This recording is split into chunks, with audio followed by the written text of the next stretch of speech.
A Buckingham Palace source has told the BBC that they accept there may be more days of pain ahead as a result of the scandal surrounding Prince Andrew. The King's engagements this week include a visit to the Vatican.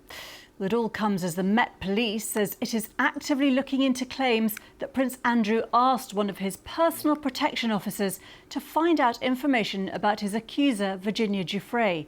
Ms Giuffre's posthumous memoir, which the BBC has obtained a copy of, is officially released tomorrow, putting Prince Andrew under more scrutiny. He has consistently denied any wrongdoing. Our correspondent Ellie Price reports. It's still dominating the front pages, at home and around the world. After a string of scandals, Prince Andrew is dropping his Duke of York title. We begin with that breaking news from London, where Prince Andrew will no longer use his royal titles, including Duke of York. The headlines are taking a lot of oxygen out of the royal room, one source told the BBC.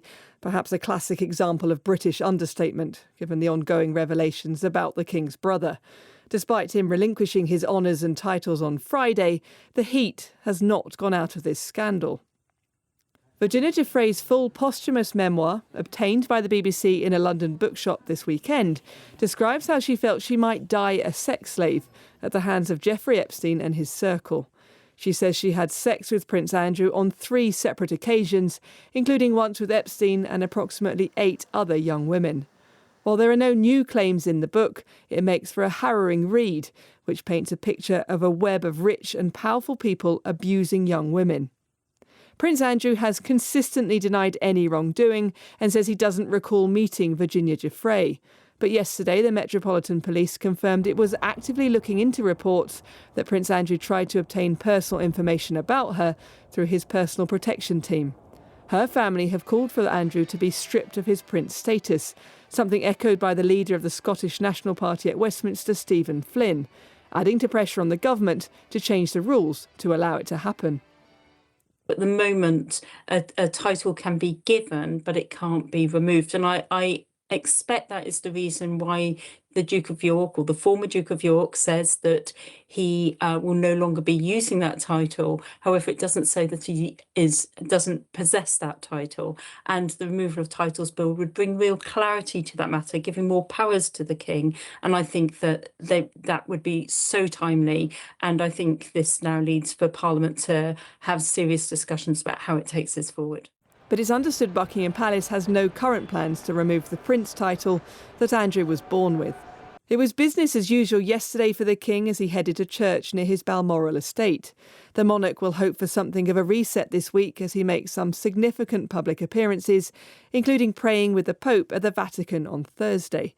But as another Buckingham Palace source accepted, there may be more days of pain ahead. Ellie Price, BBC. Ellie Price reporting there. Well, I'm joined now by royal commentator and former BBC royal correspondent Jenny Bond. Morning, Jenny. Thanks for being with us. The royal family might want to move this on, but do you think that is likely? What are the key questions facing Prince Andrew and the monarch this morning? No, the headlines aren't going to go away. And I think the palace were probably aware that this storm had some way to go. As you say, there are moves in Parliament. There are the MP from York who definitely wants to bring forward a bill which would give the King the power to strip Andrew of any of the titles completely, not just have him relinquish them. And there's a clamour, I think, amongst the public for more action, maybe to try and take his title of Prince away. I think there's a public appetite to see Andrew move out of Royal Lodge. I think with the publication of Virginia's very harrowing, sad book, and we must always remember this isn't really about the royal family as much about the victims of Epstein, including Virginia Giuffre. And with the publication tomorrow, even though the BBC and others have seen it already, this is going to go on. And the government this morning, ministers saying they don't particularly want to get involved. But does that just look like a bit of an establishment cover-up, to put it in rather bald terms, if the government and the royal family don't take stronger action? For example, publishing the lease on the Royal Lodge and, for example, allowing a private member's bill on stripping Andrew of all titles. Yes, they're saying there is a move for that, and we may see that happen. As far as we know, this lease is pretty cast iron. He has a 75-year lease. If he can pay for the upkeep of Royal Lodge, then, and he must have money. I mean, he's the son of a monarch. He must have money. He can go on living there. Will he want to? I really don't know. But the other development I think we should pay attention to is the fact that the Metropolitan Police are looking into the allegations that Andrew secured somehow the social security number of Virginia Roberts, as she was then, Virginia Giuffre, she became, and passed that on to the deputy press secretary of the late Queen. In order to, he obtained this, it would seem, in order to try to smear Virginia's name, the name of a woman he claims he had never met. Now, this strikes me as extremely serious and draws the palace perilously close to what was going on those years ago. What did they know about Andrew and his activities, and why didn't they do something about it? Those are the questions which are now being asked. And does Andrew potentially, do you think, face some sort of charges here with this police investigation into how he behaved in public office and in relation to his own personal protection officer? And should the royal family also publish whatever Andrew's sources of income are? Yes, I think that would go down very well with the public. His personal protection officer, yes, there's no suggestion that that officer did do anything with the information given to him allegedly by Andrew, the social security number, the date of birth. But to use your personal protection officer in that way, as Ed Miliband said yesterday, is absolutely wrong. That is not what they are. They are there for close personal protection of the principal. They are not there to do some research, to act as a private investigator. So his behaviour there, if true, is extremely questionable. What his purpose was in obtaining someone's social security number, well, that could lead to a criminal investigation. I don't know if it would, though. Just finally, Jenny, having observed these people for a very long time, you mentioned questions around what they knew about Andrew's behaviour. Do you think it is plausible that they were unaware of what he was doing? I think the family themselves probably were unaware. A deputy press secretary probably would have handled this off his own bat. I don't know. I think he may be asked to explain what went on. I think the family themselves must just be in despair that all their good works keep being obliterated by lurid headlines about Andrew. And I think William remains full of resentment and anger about the disrepute that his uncle is bringing the whole of the family into. Jenny Bond, thank you very much. Well, I'm joined now by our correspondent Helena Wilkinson, who's outside Windsor Castle. Helena, what are the key questions this morning for the royal family and the government on this? Well, there are lots of questions that remain unanswered. There is still some pressure for Prince Andrew to be stripped of the Prince title.